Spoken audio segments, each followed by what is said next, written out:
வணக்கம் நண்பர்களே. இன்னைக்கு நம்ம 0 to மேரத்தான் ட்ரைனிங்கோட டே 4. வீட்டில் சும்மா இருக்கிறது தான் ஈஸின்னு நினச்சிங்களா? காலையில் எந்திரிச்ச உடனே ரேஷன் வாங்க அனுப்புகிறாங்க. அங்கே போய் பார்த்தா காடை மறந்துட்டு வந்துட்டேன். திருப்பி காடை எடுத்துகிட்டு போயிட்டு இன்னைக்கு ஃபர்ஸ்ட் மீல்க்கே பட்டர் சிக்கன் சாப்பிட்டாச்சு. கொஞ்ச நாளாக சோடியம் இன்டேக் ஒழுங்காக இல்லாத மாதிரி தோணுச்சு. அதனால சிப் சேவ் பண்ணுமா வந்தோமான்னு இல்லாமல் அங்கே கொஞ்ச நேரம் அப்படியே விளையாடிட்டு பனி கட்டி தேய்ச்சிட்டு அடிக்கிற வெயிலுக்கு ஒரு கிளாஸ் மோர் போட்டுட்டு எடிட்டிங் பண்ணிட்டு என்ன பேசணுமோ பேசி வச்சுட்டு ஜிம் கிளம்பிட்டேன். ஜூஸ் போடுறது கேட்கலான்னு பார்த்தா எக்ஸ்ட்ரா கூட்டமாக இருக்கு. அப்புறம் ஜிம்மு கீழே ப்ரோ நம்மளை திடீர்னு ஸ்பாட் பண்ணி உங்கள் வீடியோஸ் பார்த்துருக்கேன்னு சொன்னார். எனக்கு ஒரே சப்ரிமிஷன் ஆயிடுச்சு. இன்னைக்கு லெக்ஸ் ட்ரெயின் பண்ணோம். ரொம்ப ஹெவியாக இல்லாமல் ஒரு ஒர்க் அவுட் போட்டுகிட்டே இருந்தேன். போர் அடிச்சுது. லைட்டாக குரங்கு வித்தையெல்லாம் போட்டுட்டு ரன்னிங் ஸ்டார்ட் பண்ணதுலேருந்து தான் சின்ன ஆங்கிள்லாம் ட்ரெயின் பண்ணுறேன். கேஷுவலாக லிஃப்ட்டில் ஒரு வீடியோ எடுத்துகிட்டு அப்படியே வீட்டுக்கு வந்தாச்சு.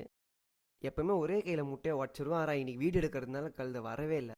ஒரு வழியாக எடிட் பண்ணிடுவோன்னு உட்காந்தேன். வீட்டில் பரோட்டா வாங்கிட்டு அனுப்பிச்சி விட்டாங்க. ஒரு கொத்து வீட்டில் குத்துட்டு எஸ்எஸ்பிக்கும் சேர்த்து வாங்கினேன். அப்படியே அவன் மொட்டை மாடிக்கு போயிட்டு அங்கே பீஸ்ஃபுல்லாக சாப்பிட்டு முடிச்சுட்டு எடிட் பண்ணி அப்லோட் பண்ணுவோன்னு பார்த்தா ஒரு பிரச்சனை. யூடியூப் டியூட்டோரியல் ஃபாலோ பண்ணி ஃபுட்டேஜும் டெலிட் ஆயிடுச்சு, லேப்டாப்பும் கிராஷ் ஆயிடுச்சு. அதனால இனிமேல் 2 days கேப்போட தான் வீடியோ.